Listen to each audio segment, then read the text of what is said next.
Tu sais, on a commencé à parler de qualité de vie au travail en France en 2008, après la vague de suicides chez France Télécom. Mais là, je crois que la pandémie et la baisse du chômage cumulé font prendre conscience aux gens petit à petit que leur bien-être personnel est important. On est en train de passer petit à petit dans un monde où les salariés pourront dire à leur manager, dis donc, si tu me reparles encore une fois comme ça, il y en a 10 qui veulent me recruter.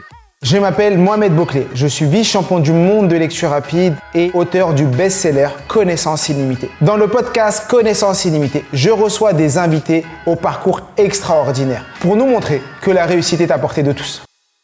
Paix sur vous, bienvenue dans ce nouvel épisode du podcast Connaissance illimitée et j'ai l'honneur d'accueillir Gaël Châtelain-Berry qui est à nos côtés. Vous devez le connaître, il est auteur, conférencier. Il a écrit un livre en 2017 qui s'appelle « Mon boss est nul et je le soigne » chez les éditions Marabout.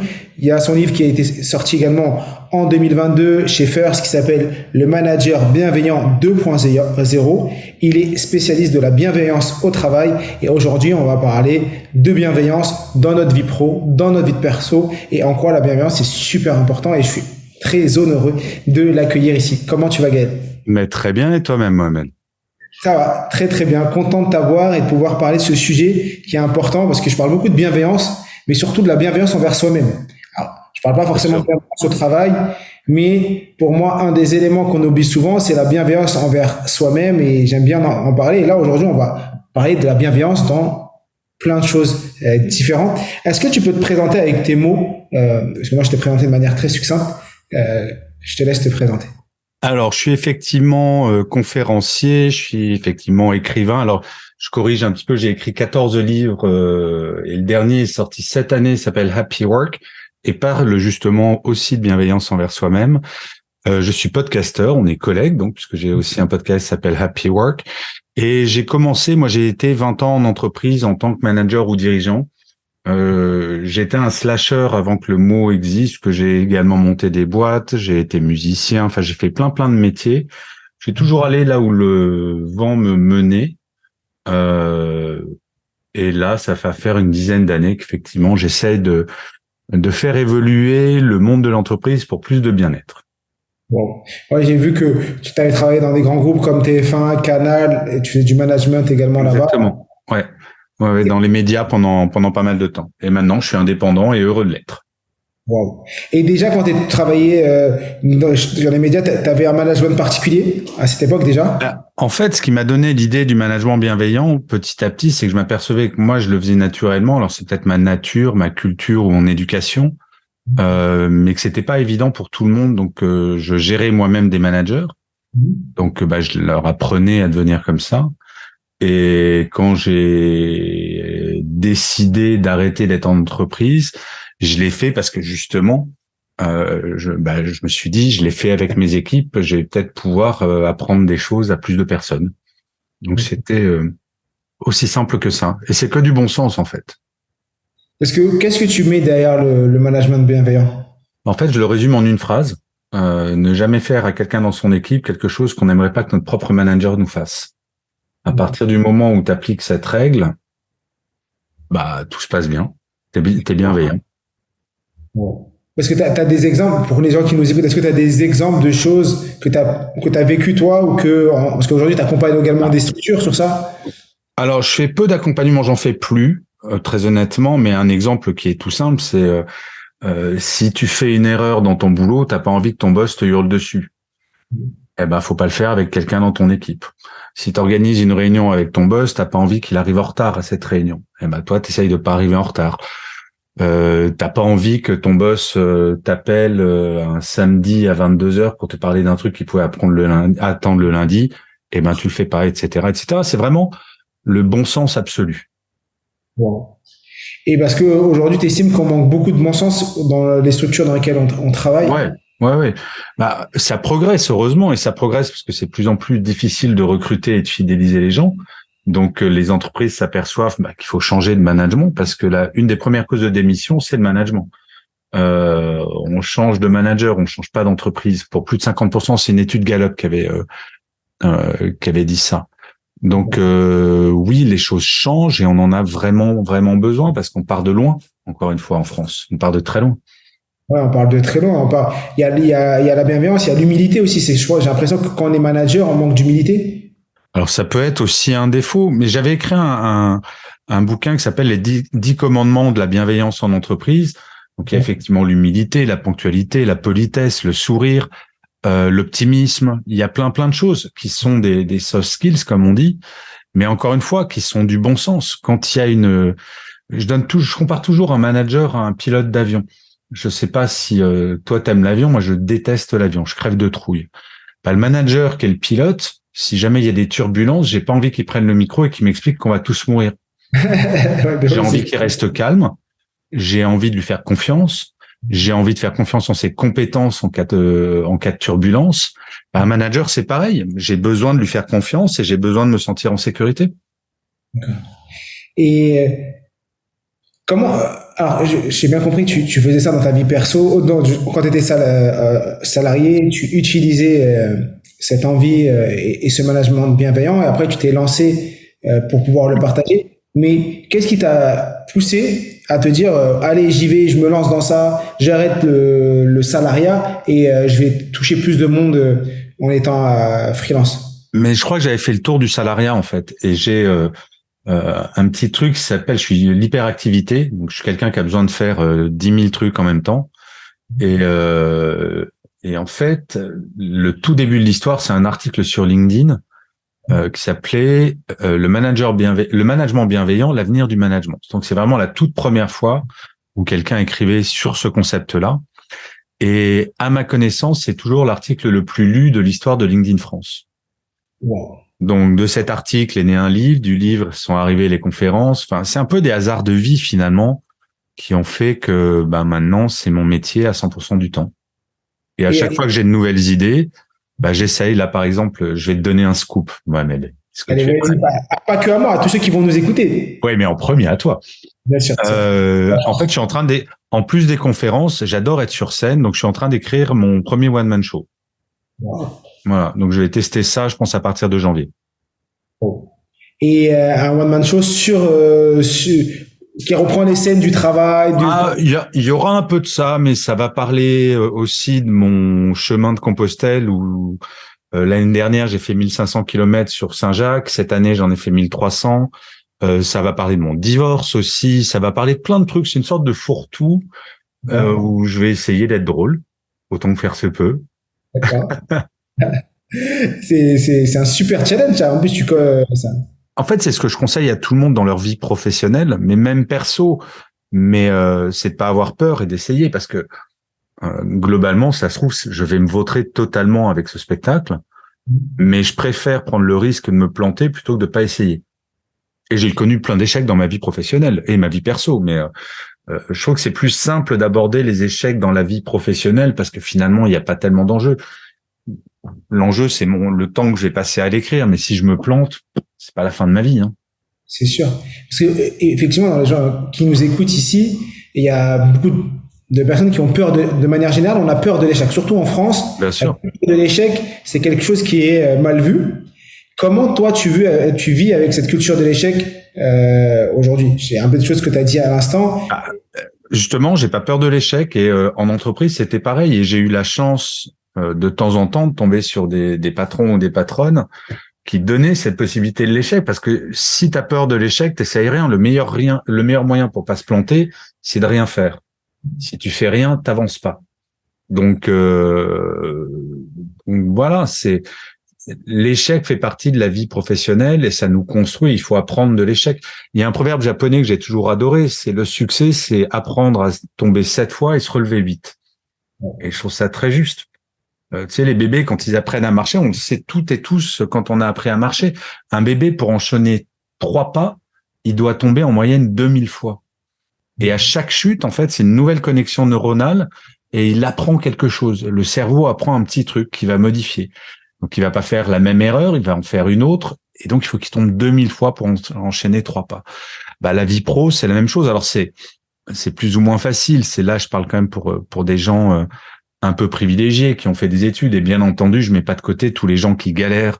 Et t'en as peut-être aussi dans tes auditeurs et auditrices. Mais quand on a eu la chance, comme moi, de faire des études, d'avoir un certain bagage culturel, je trouve que j'ai pas le droit d'avoir peur de l'échec. Au contraire, c'est à moi de prendre des risques, de me planter et éventuellement d'aider d'autres personnes qui veulent se lancer. Est-ce que tu accepterais de nous partager ici un des plus gros échecs que tu as vécu dans ta vie pro, peut-être pas perso, et est-ce que les enseignements que tu en as ressortis? En fait, j'ai fait faillite avec une de mes boîtes il y a très longtemps. Et c'est là où j'ai réalisé que j'étais pas entrepreneur. Tu vois, par exemple, il y a 4 ans, je me suis posé la question, est-ce que j'industrialise un petit peu mon truc de conférence? Est-ce que je monte une entreprise? Et ce que ça m'a appris mon échec précédent, c'est pas que l'idée de business était mauvaise, c'est pas que j'avais pas le cerveau, c'est juste je suis pas fait pour ça. Je suis pas fait pour créer tout seul une boîte, pour recruter des gens. Et je me suis dit, non, peut-être que tu vas gagner moins d'argent, mais par contre, être indépendant et te gérer toi tout seul, c'est très bien. Donc c'est ça que ça m'a appris, cette expérience. Sur le moment, c'est hyper blessant, c'est hyper vexant. Tu plantes une boîte, C'est une boîte dans quoi? Une boîte dans quoi que tu as planté? Dans le son. Donc vraiment rien à voir avec mon activité actuelle. Et donc ça m'a appris sur moi beaucoup. Ok. Parce que effectivement, c'est des enseignements sur comment tu vis l'échec, comment tu surmontes ces moments difficiles, accepter de se dire que... Et puis comprendre pourquoi tu t'es planté aussi. Parce que mine de rien, parfois on peut avoir tendance, le réflexe naturel face à l'échec, c'est de dire que c'est la faute à quelqu'un d'autre.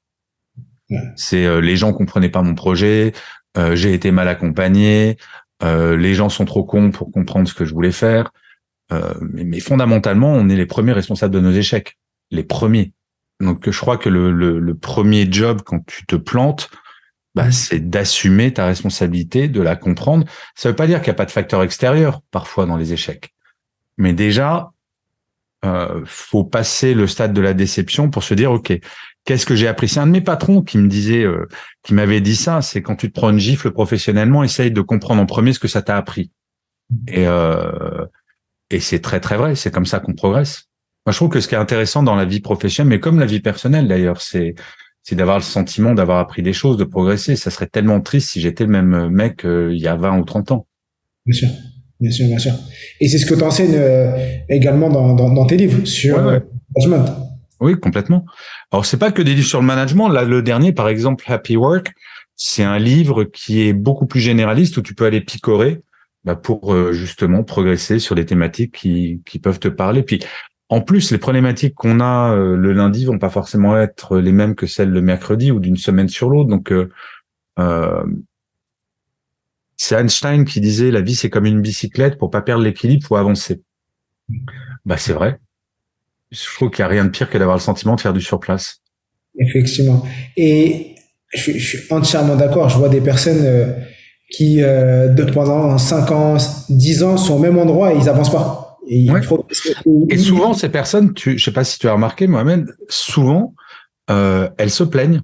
C'est-à-dire qu'elles ne voient pas qu'elles pourraient faire bouger les choses. Et parfois, quand tu bouges plus, tu te dis, finalement, c'est confortable de pas bouger. Bien sûr. Non, mais je suis d'accord. Moi, j'avais des collègues, quand j'étais salarié, ça faisait 15 ans qu'ils étaient dans le même service. Nous, dans l'ancienne société dans laquelle j'étais, la mobilité interne était très mise en avant. Donc, changer de poste tous les 3-4 ans, quelque chose qu'ils appréciaient, qui est très mis en avant. Mais tu avais des personnes qui voulaient pas bouger. Ça faisait 10 ans, 15 ans qu'ils étaient. Et quand tu creuses un peu, c'est parce qu'ils sont dans une certaine routine, dans un certain confort, et ils ont peur de se dire, je vais changer ce confort, je vais aller faire quelque chose de nouveau. Et ils avançaient pas du tout. Et effectivement, c'était les mêmes qui se plaignaient de le monde va trop vite, le métier a changé, de toutes ces choses-là. Et parce que tu peux avoir envie de rester dans ta zone de confort si tant est que ça te rend heureux. Je trouve on est quand même dans un pays où on est quand même très gâté en France. Quand tu regardes par rapport au monde entier, on est un peuple de râleurs.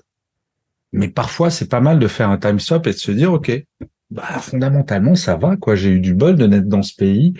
J'ai du bol si je suis malade, je suis soigné. J'ai du bol si jamais je veux changer de boulot, je peux essayer d'en changer.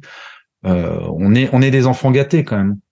Et je trouve que c'est bien de temps en temps et c'est pour ça que c'est pour les gens. Moi, je connais des gens qui n'ont pas particulièrement envie de changer de boulot, qui font le même, mais par contre qui râlent pas et qui se disent, ben voilà, très factuellement, ma vie pro comme ça me convient, mais par contre j'ai des engagements dans des associations, je fais des choses dans ma vie perso et qui se réalisent à côté du boulot. J'aime pas trop l'injonction parfois tu sais, il faut se dépasser, il faut se donner des challenges et compagnie. Ouais, il y a des gens qui aiment ça et qui sont faits pour ça, et d'autres qui vont être très heureux en faisant le même boulot toute leur vie. Parce qu'il y en a qui font des métiers alimentaires, c'est-à-dire ils font un métier alimentaire et ils sont complètement épanouis en dehors du bureau ou ailleurs, en dehors du travail, parce qu'ils savent qu'ils viennent juste pour prendre leur argent et après, en dehors, Exactement. Mais Exactement. Moi, je parle plus à ceux qui sont là et qui se plaignent de leur vie. C'est-à-dire que Oui, complètement. Mais ça, c'est ce que je te disais. C'est les gens qui non seulement ne bougent pas, mais en plus râlent en disant c'est la faute aux autres. C'est la faute aux autres. Et aujourd'hui, moi, j'ai balayé un peu ton livre Manager bienveillant 2.0 et tu parles à un moment de la place de la vie perso dans l'équilibre professionnel. Bien sûr. Est-ce que pour toi, quelle est la place du perso dans la vie pro et est-ce que comment on peut manier les deux? En fait, idéalement, il faut essayer de séparer le plus possible les deux. Si t'es à un dîner avec tes potes ou ton compagnon ou ta compagne, la personne n'a pas envie que tu sois sur ton téléphone en permanence à répondre à des mails. Et même toi, tu n'y es pas à 100%. Mais au même titre que si tu es dans une réunion, au boulot, les gens ont pas hyper envie que tu envoies des textos à tes potes. Je crois qu'il faut essayer d'être à 100% dans ce qu'on fait et de bien séparer, parce que sinon on passe à côté de tout, au final. C'est pour ça que, autant que faire se peut, faut vraiment cloisonner et se garantir une vraie déconnexion. Moi, j'ai commencé à travailler, je suis beaucoup plus âgé que toi, mon cher Mohamed, donc à un temps où que les moins de 20 ans peuvent pas connaître, comme on dit, donc avec pas d'ordinateur, pas de téléphone portable, pas d'internet. Quand on partait en week-end, quand on partait en vacances, on parlait déjà de déconnecter du travail, alors qu'il n'y avait pas le numérique. Et c'était hyper important. Et on était hyper reposé parce que le travail, si on avait bien fait notre métier en tant que manager, l'équipe avait pris le relais. Alors c'était très frustrant d'une certaine manière parce qu'on se disait, oh putain, je sers à rien. Quand je suis pas là, tout roule. Mais non, au contraire, c'est que j'avais rendu autonome mon équipe et je pouvais partir super tranquille en vacances. Là, je crois que c'est plus de 60% des salariés qui checkent leur mail pendant leurs vacances. C'est horrible. C'est horrible. Donc, dans l'absolu, bien séparer, c'est le soir, c'est vraiment fermer son ordi, fermer son smartphone et être à 100% à ce qu'on fait. Parce que sinon, on va finir par connaître un truc qui est terrible, c'est le burn-out. Et je rappelle toujours ce chiffre, mais qui est terrible. On est numéro 2 mondial du burn-out en France et ça concerne entre 10 et 12% des salariés. Donc, c'est énorme. Il n'y avait pas ces données. Et comment t'expliques qu'on a autant de burn-out en France et autant de personnes qui... Tu sais, on a commencé à parler de qualité de vie au travail en France en 2008, après la vague de suicides chez France Télécom et chez Orange. Chez France Télécom et chez Renault, pardon. Désolé. Il aura fallu une crise pour qu'on parle de qualité de vie au travail. Il y a des gens qui s'étaient suicidés sur leur lieu de travail quand même. Il y a un DRH qui est en prison, qui a fait de la prison, parce qu'il y avait une responsabilité de l'entreprise. Mais là, je crois que la pandémie et la baisse du chômage cumulé font prendre conscience aux gens petit à petit que leur bien-être personnel, leur bien-être physique est important, alors qu'avant, on disait, tu sais, il y a des expressions en français, se tuer à la tâche, c'était une réalité parfois. Et donc, on est en retard sur ces sujets. Mais la pandémie, la baisse du chômage, moi je fais partie d'une génération qui a entendu des patrons ou des patronnes dire, dis donc, si t'es pas content, il y en a 10 qui veulent ton boulot. On est en train de passer petit à petit dans un monde où les salariés pourront dire et peuvent dire déjà, notamment pour les jeunes, à leur manager, dis donc, si tu me reparles encore une fois comme ça, il y en a 10 qui veulent me recruter. Donc l'attention, le rapport de force, il est inversé, donc ce qui permet aux entreprises de réaliser que le bien-être personnel de leurs salariés est une clé essentielle de leur fidélisation. C'est vrai que depuis la pandémie, les gens prennent beaucoup plus conscience de l'importance de la vie perso Bien et de sûr. l'équilibre. Et toi, tu l'as matérialisé comment on le matérialise dans le management? Comment aujourd'hui ces éléments-là doivent être pris en compte? Bah, par exemple, de pas envoyer d'email le soir ou en dehors des heures de travail à ses équipes, de demander à son équipe tous les matins, droit dans les yeux, est-ce que tu vas bien et d'attendre la réponse. De pas stresser ses équipes. Donc, s'il y a une erreur, de pas hurler, mais au contraire d'accompagner pour que le salarié grandisse. Toutes ces choses-là qui vont faire que son équipe va avoir le sentiment d'être, de grandir avec le manager. En fait, c'était un de mes patrons chez TF1 qui m'avait dit, Gaël, le management, c'est super simple. Il suffit que tu mettes en lumière ton équipe quand il y a des succès et que tu la protèges quand il y a des échecs. Je trouve que c'est un bon résumé. Ouais, c'est un super bon, effectivement, c'est un très très bon résumé. Et aujourd'hui, j'ai l'impression que chez nous les Français, quand on fait du management, on est très peu l'humilité, on la met de côté. Petite pause pour te dire que si ce podcast te plaît, like et abonne-toi pour recevoir encore plus de contenu. J'ai l'impression, ça vient à l'inverse de ce que ta citation, c'est pour ça que je rebondis avec ça.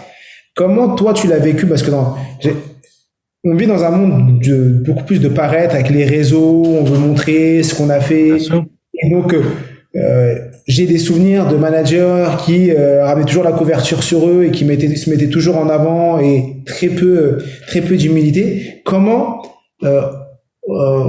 on doit travailler sur ce sujet et pourquoi c'est important d'y travailler? Je pense que c'est de moins en moins vrai, en fait, Mohamed. Je pense que les jeunes générations réalisent qu'elles peuvent faire de très belles carrières sans forcément être manager. Alors que ma génération, c'est une sorte d'aboutissement, une récompense d'être manager.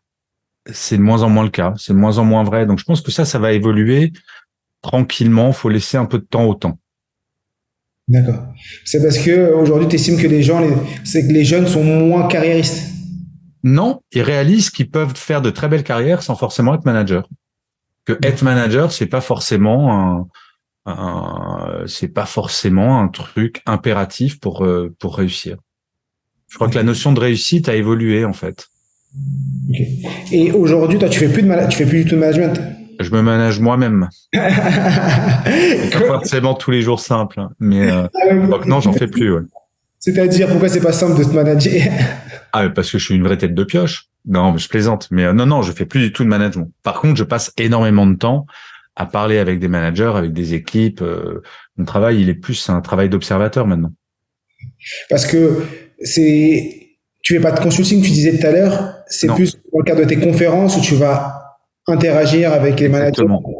Et parfois, je fais des séminaires aussi de management, donc je passe beaucoup de temps avec des managers ou des dirigeants. Donc voilà, je reste très très en contact quand même avec le monde de l'entreprise. S'il y a des managers qui nous écoutent ici, moi je suis manager aujourd'hui, je manage moi-même, mais je manage ma société, donc je manage des personnes qui travaillent avec moi pour mener à bien mes projets. Ce serait quoi pour toi les conseils ou les 3 clés du manager? C'est quoi les 3 clés? J'en ai détecté une, fais pas à l'autre ce que tu aimerais pas qu'on te fasse, donc effectivement. Voilà. Mettre en avant les succès, donc comme tu as dit, les succès, mettre en avant l'équipe quand on a des succès et pour la protéger, mais de manière pratique.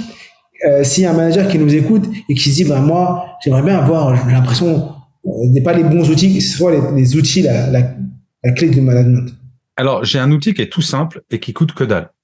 C'est de demander à son équipe de se réunir dans une salle sans le manager avec une mission très simple. Remplir un tableau avec 2 colonnes. Première colonne, ce que l'équipe considère que le manager fait de bien. Et l'autre colonne, qu'est-ce qu'il pourrait faire de mieux. Mais il y a une règle. C'est que chaque point doit être validé à l'unanimité par tous les membres de l'équipe.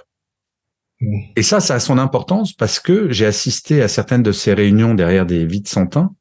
Tout le monde n'a pas la même vision de son manager.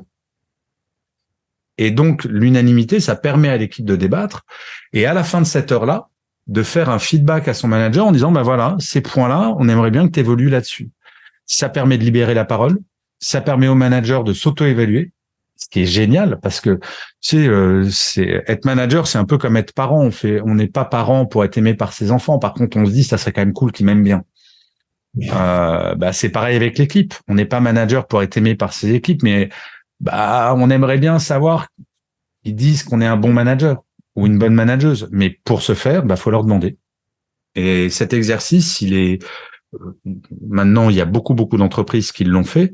C'est une arme c'est une arme incroyable, mais incroyable. Et ça fonctionne très, très bien. Est-ce que tu as des exemples comme ça une fois où tu as fait ça, il y a quelque chose d'incroyable qui est sorti, une analyse? Mais c'est surtout, c'est le lien avec l'équipe qui est radicalement changé parce que le message qui passe, c'est vous pouvez tout me dire. Donc, voilà ce que je fais bien, si je comprends bien, un tableau, un côté. Voilà ce que le manager fait bien, voilà ce que le manager ne fait pas, pourrait mieux faire. Il pourrait faire mieux, exactement, et de façon unanime. De façon unanime, et on leur laisse une demi-heure, 1 heure pour. Ouais. Ok. Très bonne idée. Ça, c'est le premier exercice qu'un manager pourrait faire avec ses équipes. Est-ce que tu as une deuxième chose ou une troisième chose à partager? Ensuite, je pense que le truc qui est vraiment très important, c'est d'être à l'écoute et disponible. Parfois, les managers pensent que devenir manager, c'est passer sa vie en réunion. Non, le premier boulot d'un manager, c'est de s'occuper de son équipe et d'être à disposition de son équipe, au service de son équipe. Un manager sans son équipe, c'est rien. Donc, il doit impérativement passer beaucoup de temps avec son équipe et pas l'inverse. Donc, le petit conseil que je donne toujours, c'est à minima réserver 3 demi-journées sans réunion, totalement à la disposition de l'équipe. Ça peut être le lundi matin, mercredi après-midi et vendredi après-midi, par exemple, ou vendredi matin, et de bloquer ça dans son agenda. Et sauf exception d'une réunion, vraiment on peut pas, mais de faire passer message à son équipe. Voilà, moi sur ces 3 demi-journées, je suis 100% à votre dispo. Ça veut pas dire que tout le reste du temps il ne l'est pas, mais en tout cas ça c'est vraiment figé dans le marbre. D'accord. Ça c'est une bonne pratique à mettre en place. J'ai un sujet que j'aurais aimé aborder. J'ai commencé par ça. C'est que moi, je parle beaucoup de la bienveillance envers soi-même. Comment, toi, tu vois ce sujet-là, la bienveillance envers soi-même, et en tant que manager ou même dans la vie de tous les jours, en tant que salarié, comment ce sujet, pour toi, comment il doit être abordé? Je pense qu'il faut savoir s'écouter parfois. Enfin, être bienveillant avec soi-même, c'est aussi parfois être un peu égoïste et se dire, ouais, si je suis fatigué, faut que je m'écoute, faut que je me repose. Si ce délai que mon boss exige, je sais que je vais pas pouvoir, faut que j'ose le dire, faut oser parler à mon boss. Mon premier bouquin de management qui était donc, comme tu as dit, mon boss est nul mais je le soigne, ça parle beaucoup de ça aussi, de manager son manager. Et la bienveillance envers soi-même, c'est de pas considérer qu'on doit subir absolument tout. Et qu'on doit prendre soin de soi, qu'on doit s'écouter, si jamais tous les matins je suis fatigué quand je me réveille, c'est pas normal. Donc il faut soit que je dorme plus, que je travaille moins, que je m'écoute plus. Donc c'est penser à son propre bien-être et ça c'est vraiment fondamental parce qu'on est encore une fois toutes et tous potentiellement concernés par le burn-out. Donc faut y prêter attention et donc être bienveillant avec soi-même. C'est vrai que le burn-out, on en parle de plus en plus aujourd'hui, mais pendant longtemps, des personnes arrivaient en burn-out et s'étaient mis un peu, parce que tu es faible, t'es pas fort, et on avait l'impression que le manager, c'était un manager super puissant, le Superman, qui devait tout gérer, savoir tout, être expert dans tout. Exactement. Alors qu'il a le droit d'être tout nul et tout faible, comme tous les êtres humains. Effectivement. C'est vrai que pour beaucoup, c'est pas ce qui est mis en avant. On est bien d'accord, mais c'est pour ça que j'ai encore du travail. Hein. T'as encore du travail, mais même dans la vie de tous les jours, est-ce que t'as pas un parallèle entre les parents, les mamans aussi qui vivent un peu qui se mettent cette casquette de la super maman? Est-ce que tu l'as vécu autour de toi ou dans des expériences? On parle aussi du burn-out dans la vie perso, ça peut exister et c'est comme tout, on n'est pas, je le dis souvent dans mes conférences, on n'est pas Superman, on n'est pas Wonder Woman, on a le droit de faire des erreurs, on a le droit de pas savoir, on a le droit de pas avoir envie. Le tout, c'est de le gérer et de pas culpabiliser. Il faut surtout pas culpabiliser. C'est si jamais je sais pas quelque chose, je me renseigne, c'est pas grave. Si j'ai pas envie de faire quelque chose, il faut que j'en parle. En gros, je pense que plus on est bienveillant envers soi-même, plus in fine on est performant. parce qu'il y a rien de pire que d'aller travailler avec des pieds de plomb. Il y a rien de pire que ça. Effectivement. Et est-ce que tu as constaté que un manager bienveillant avait plus de résultats que que le fonctionnement changé complètement dans la société? Il y avait Ah des choses. je vais te poser une question. Moi, j'aime bien le raisonnement par l'absurde pour parler Ah, de mais moi, j'ai la réponse. management. Je pense avoir la réponse, mais je veux plus que tu développes le sujet. Mais Ouais, non, effectivement, mais complètement. Mais moi, parce que parfois, c'est un peu décrié le management bienveillant en disant, ouais, c'est un fourre-tout, ouais, c'est bisounours.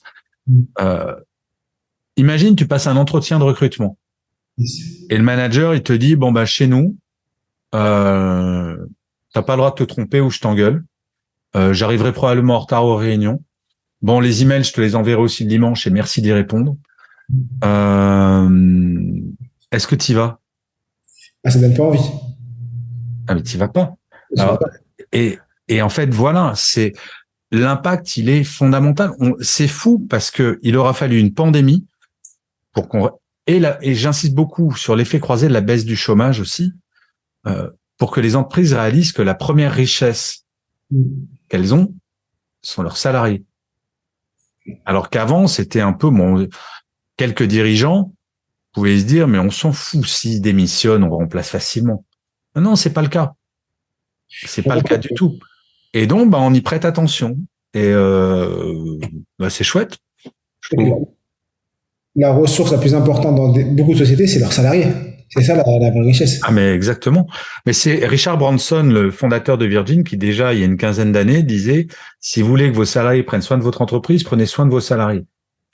Donc, il n'y a rien de nouveau là-dessus. C'est même des théoriciens, un des premiers théoriciens du capitalisme, Adam Smith, au 18e siècle, pardon, qui expliquait qu'il fallait prendre soin des ouvriers pour qu'ils travaillent bien. Donc, il n'y a pas, encore une fois, c'est que du bon sens. C'est le temps des galériens, il est passé. Je suis d'accord. Alors, ça pouvait fonctionner, hein, mais bon. Mais comment tu gères les salariés? Parce que là, on est dans un monde où le manager est bienveillant et le salarié aussi est bienveillant. Et dans une dynamique où lui aussi va prôner l'évolution de la société. Bien sûr. Comment tu gères avec les salariés qui sont plus réfractaires, qui sont là juste pour prendre ce qu'il y a? Elle me fait rire ta question moi-même parce que en fait j'ai eu une petite prise de tête avec un mec sur LinkedIn par mail et il me disait ça, ouais mais vous parlez sans arrêt des managers mais il y a aussi des salariés malveillants ou pas volontaires. Et j'ai dit, mais excusez-moi monsieur, mais c'est votre métier de manager de faire en sorte que votre équipe progresse. C'est votre premier rôle. Et moi ça m'est arrivé une seule fois dans ma carrière effectivement de pas arriver à faire progresser une personne qui n'avait pas le comportement que j'estimais être celui que je voulais dans mon équipe, et la personne ne voulait rien entendre, ni former, ni rien. Bah, j'ai dû m'en séparer. Mais c'est mon rôle de manager. C'est mon rôle de manager de faire en sorte que dans mon équipe, bah, les gens s'entendent bien, les gens travaillent ensemble, coopèrent, soient respectueux. C'est tout bête, hein, mais ça commence par bonjour le matin. Et bonjour, si possible, avec le sourire. Et je trouve que c'est un des plus beaux rôles du manager, de justement faire en sorte que les gens dans mon équipe soient bienveillants. De veiller à ce que ça soit pas dans mon équipe qu'on commence à balancer des rumeurs sur tel ou tel, qu'on soit. Ben voilà, mais ça, pour ça, faut en parler. Et en parler en toute transparence avec son équipe en disant, voilà, moi, en tant que manager, voilà ce que je demande en termes de comportement, en termes d'éthique, en termes de valeurs. Voilà les choses qui sont importantes à mes yeux. Et on en parle. Et parfois, il y a quelqu'un dans l'équipe qui pourrait dire, ouais, ça, je suis pas trop d'accord, et c'est un débat, et on en parle, mais on se met d'accord. Ça s'appelle des règles de vie, en fait. Une équipe, c'est un petit peu comme une famille. Si dans ta famille, il y en a un qui suit pas les mêmes règles que le voisin, bah, c'est le why. Moi, je me rappellerai toujours, si j'avais traumatisé un collaborateur où j'étais directeur général adjoint d'une grosse boîte, et je dis, voilà, la réunion du lundi commence à 9h30. 9h30 pétante, la réunion commence. Donc, vous arrivez avant 9h30. Et je fermerai la porte à clé à 9h30. Je les préviens. Hein. Et donc, première réunion du lundi, 9h30. J'ai l'impression que tout le monde est là, donc c'est une grosse équipe. Je ferme la porte à clé, et là, 5 minutes après, il y a quelqu'un qui tape à la porte. J'ouvre la porte, je fais Il fait désolé, je suis en retard. Je fais oui, désolé, j'ai commencé ma réunion. Au revoir. Mais c'est que 5 minutes. Je fais mais regardez, tous vos collègues sont là. Pourquoi vous arrogez le droit d'arriver en retard? Vous m'avez pas prévenu. Ça peut arriver d'être en retard, bien entendu. J'ai raté mon RER ou mon métro est en retard. Enfin bref, il peut y... Mais on s'excuse, on prévient. Là, le gars, il se disait, 5 minutes, c'est pas grave. Et quoi, tu te prends pour une resta et t'as le droit d'arriver en retard. Tout le monde a fait l'effort d'arriver à l'heure. En quoi tes 5 minutes vont devoir faire retarder tout le monde de 5 minutes? Et ça, c'est le rôle du manager. C'est le rôle du manager de dire, je ne tolère pas ça. Et ça peut être pour des petites choses. Là, c'est une anecdote, tu vois. Il n'y a pas mort d'homme, mais parfois c'est des questions de comportement ou d'irrespect, parfois d'homophobie. J'ai été confronté à ça aussi.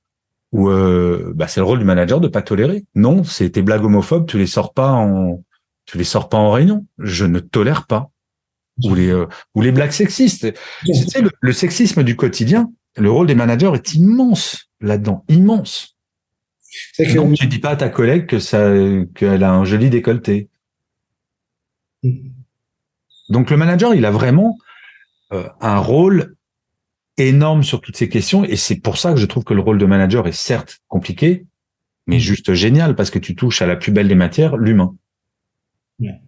C'est vrai que ces sujets-là, le sexisme, l'homophobie et autres, dans certaines cultures de société, c'est dans une société où les blagues, moi j'en faisais jamais parce que pas dans ma nature, mais certaines blagues je trouvais choquantes et personne ne disait rien. Ah, bien sûr. Et dans quel monde? Les blagues sexistes faisaient partie très clairement de la culture des entreprises françaises au siècle dernier. Ça, c'est une évidence. Les blagues homophobes aussi, les blagues racistes aussi. Enfin, alors il y a certaines personnes qui vont me dire ah ouais, mais alors on peut plus rien dire. C'est pas qu'on peut plus rien dire, c'est on fait plus attention à respecter les gens. Donc on va vers le haut. C'est comme si ces personnes, à chaque fois je leur dis mais je sais pas si vous vous rappelez, mais au Moyen-Âge, si les gens tuaient pas, c'était pas parce qu'ils risquaient d'être en prison, c'est parce qu'ils avaient peur que Dieu les envoie en enfer. Maintenant, il y a des lois et je peux aller en prison. C'est un progrès. On améliore le vivre ensemble petit à petit. C'est pas parce que mon voisin me saoule que j'ai le droit de le trucider. Ouais. Mais c'est la société a petit à petit évolué de l'homme et de la femme préhistorique à qui on est. Et il y a encore des progrès à faire. Preuve en est, les lois, justement, tu vois, le harcèlement de rue, c'est tout nouveau. De lutter véritablement contre d'un point de vue légal. Donc c'est pas qu'on devient de plus en plus politiquement correct, c'est qu'on a conscience que notre société est loin d'être parfaite et qu'il y a encore des progrès à faire. Mais ce qui rejoint d'ailleurs ce que je disais tout à l'heure sur nos vies perso, heureusement qu'il y a encore des progrès à faire dans nos sociétés. Parce que on est toujours dans la progression et dans l'évolution. Ouais. Et encore une fois, en France, on est plutôt pas trop mal lotis par rapport à d'autres pays. Ouais, c'est sûr. C'est sûr que par rapport à certains pays, on a encore plein de choses à faire, mais il y a déjà eu un travail. Et on continue. Exactement. C'est important. On arrive sur la fin de cet épisode. J'aime bien faire des épisodes qui durent. Là, ça fait déjà presque 40 minutes qu'on est ensemble. Hein. Le temps passe vite. C'est incroyable. Est-ce que t'as un sujet que tu aurais aimé aborder, qu'on n'a pas eu l'occasion d'aborder, et tu trouves que ça aurait été l'occasion d'en parler et de parler à toutes les personnes qui nous écoutent aujourd'hui? En fait, je pense que il faut prendre conscience qu'on peut changer les choses. Et à partir du moment où on sait qu'on peut faire bouger les choses, tout va bien. Voilà, faut juste se bouger et avoir conscience qu'on a notre responsabilité. Et ça se matérialise. T'as un exemple dans ton cas de figure, c'est un peu ce que t'as fait pour le One Man Show, dans tout ce que ouais, voilà, c'est de se lancer. C'est juste se lancer et d'oser se lancer et de pas avoir peur. Bon, c'est un super enseignement pour toutes les personnes qui vont écouter le podcast aujourd'hui, parce que effectivement, ce que j'aime bien, la dernière fois j'ai fait ça, pour toutes les personnes qui arrivent jusqu'à la fin de cet épisode, mettez-nous en commentaire, ou vous pouvez m'écrire en message privé ou à Gaël également, est-ce que tu as un objet fétiche ou quelque chose, parce que j'aime bien, pour que tous les gens qui arrivent à la fin, bon voilà, la dernière fois c'était voiture rouge, et j'ai reçu plein de gens qui m'ont écrit voiture rouge, ou des choses comme ça. Ça permet aux personnes de savoir que c'est une petite blague et ça permet aux personnes qui ont suivi l'épisode jusqu'à la fin d'interagir.